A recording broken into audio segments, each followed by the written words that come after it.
Rasa takut kepada Allah atau rasa takut di dalam Al-Quran itu ada dua konteks yang sering diungkapkan oleh Allah. Yang pertama ada namanya khauf, yang kedua ada namanya khasyah. Khasyah. Khauf dan khasyah ini diterjemahkan dalam bahasa Indonesia, seringkali diterjemahkannya satu kata, takut. Ya. Sedangkan sesungguhnya khauf dan khasyah ini memiliki dua orientasi yang berbeda. Kata khauf itu adalah rasa takut yang membuat kita lari. Seperti kalau dalam bahasa Arab kita takut dari singa. Kalau ada singa kita lari. Itu takut. Itu namanya dalam bahasa Arab khauf. Sedangkan yang kedua ada namanya khasyah. Khasyah ini adalah rasa takut yang membuat kita ingin mendekat. Rasa takut yang membuat kita rindu. Takut kehilangan. Takut menjauh. Takut tidak bisa bertemu. Khasyah ini orientasinya adalah mahabbah, cinta.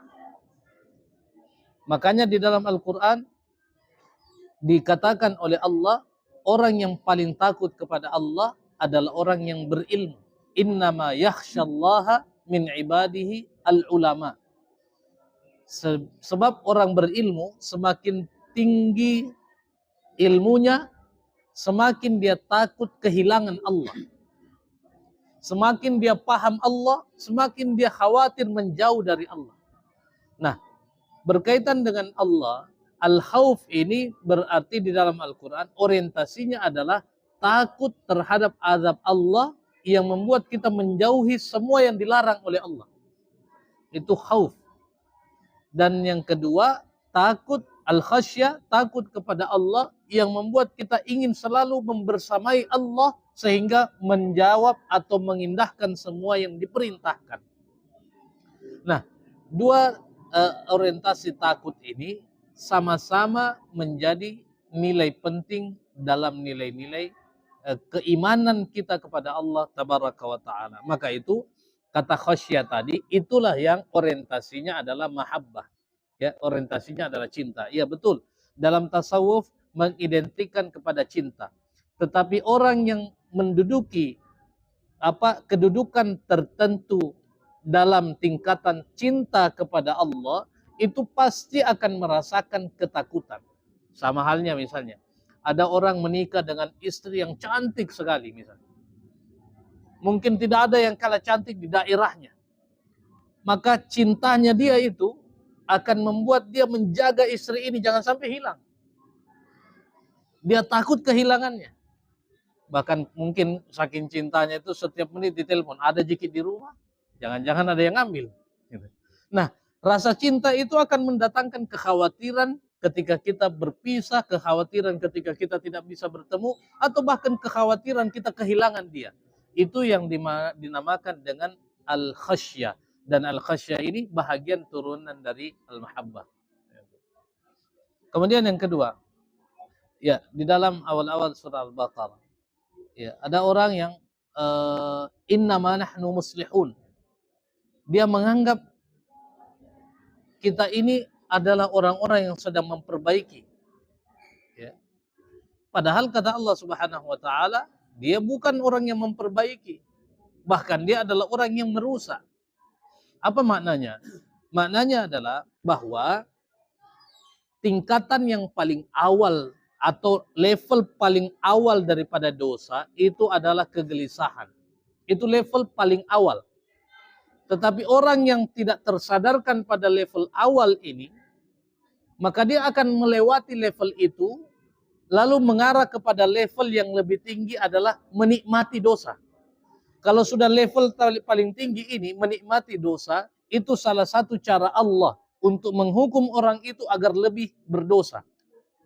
Itu cara Allah untuk menjauhkan dia daripada kebaikan.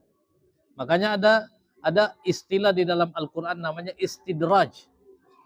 Istidraj itu apa? Ada orang yang berdosa tapi semakin diberikan dunia. Tidak pernah sholat, rumahnya mewah.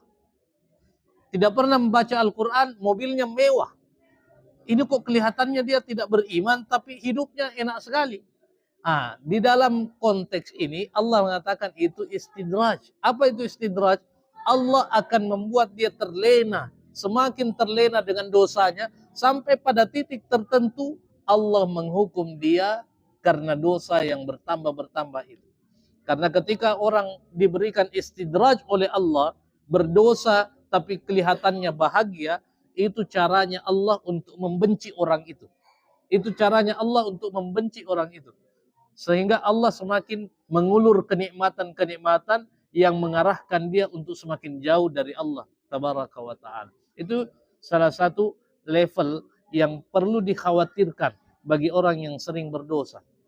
Sehingga ada orang yang ketika dinasihati, yang mengatakan, tidak ada saya kupikir itu tentang iman. Buktinya sekarang pekerjaanku aman-aman saja.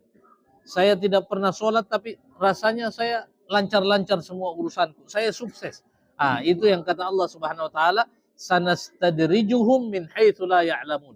Kami akan berikan dia nikmat sebagai istidraj agar mereka semakin melakukan dosa dan semakin membuat kedudukannya semakin hina di hadapan Allah tabaraka wa taala. Nah, pada level itu orang ini tidak lagi merasa gelisah. Tapi dia justru sebaliknya, dia merasa nyaman, tenang, bahagia, padahal dia sedang melakukan dosa. Nah, level itu adalah level keburukan. Level kegelisahan tadi itu di awal. Level yang paling awal orang melakukan dosa, dan kalau orang mampu merasakan alarm awal itu sebagai peringatan dini, maka dia bisa kembali untuk memperbaiki diri. Tapi kalau sudah melewati itu, dan dia tidak berupaya memperbaiki diri, pada akhirnya naudzubillah dia masuk level yang paling mengkhawatirkan, level di mana mereka tidak lagi merasa khawatir sedangkan dia berdosa, bahkan cenderung dia menikmati, dia tenang dengan dosa dan kemaksiatan yang dia lakukan. Hadza wallahu a'lam. Bismillahirrahmanirrahim. Assalamualaikum warahmatullahi wabarakatuh. Beranjak dari hadis tadi yang dibukakan oleh Ustaz, bahwa hamba manusia itu masuk surga apabila dia mendapat ridho dari Allah Subhanahu wa taala. Artinya dengan amal-amal ibadah kita itu tidak menjamin kita masuk dalam surga. Tetapi kalau Allah meridhoi, kita bisa mendapatkan surga. Dari hadis tadi ini saya mendapat gambaran bahwa orang ini sebenarnya punya iman. Karena kalau tidak punya iman pasti neraka didapat. Karena orang kafir itu tidak ditimbang lagi amalnya, langsung neraka. Kalau orang beriman masih ditimbang. Jadi ini tadi orang mungkin berbuat kejahatan, masuk dalam kategori tadi itu, tersiksa dirinya. Dia tidak enjoy, dia tidak menikmati kejahatan itu. Kalau penjelasannya tadi Ustaz ini. Sehingga dia diampuni dosanya oleh Allah Subhanahu wa taala dan dimasukkan dalam surga. Cuman surga kan banyak pintunya. Ya, mungkin Ustaz bisa memberi gambaran nanti bagaimana pintu-pintu surga itu, ya. Ya. Jadi mudah-mudahan hadis ini bisa mendorong orang untuk tidak mengambil nilai minusnya, ya. Orang ambil nilai plusnya, ya. Karena kalau kita dengar begitu gampang dia masuk surga, padahal perbuatannya jahat, ya. Nah, kita juga tidak tahu perbuatan jahat kayak apa yang dia bikin, cuma kita tahu bahwa sering membuat kejahatan, ya, dalam hidupnya dan bertahun-tahun. Nah, tapi keuntungan mungkin dimilikinya karena dia mempunyai keimanan kepada Allah Subhanahu wa taala sehingga dia ada rasa takut. Nah, mungkin juga dia bikin kejahatan karena ada sesuatu hal. Ya, bukan karena kesenangannya dia membuatnya itu, karena terpaksa atau bagaimana kita tidak tahu, ya, ceritanya. Ya. Mungkin itu sedikit dari saya, Ustaz, tanggapan saya. Mungkin Ustaz bisa memberi gambaran-gambaran bagaimana level-level surga ini sebenarnya, kan?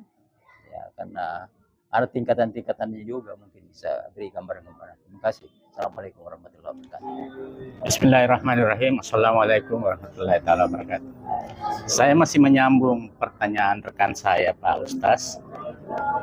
Tadi Pak Ustaz mengatakan bahwa orang masuk surga itu atas ridha Allah, bukan rahmat Allah, bukan ditimbang dari banyaknya pahalanya.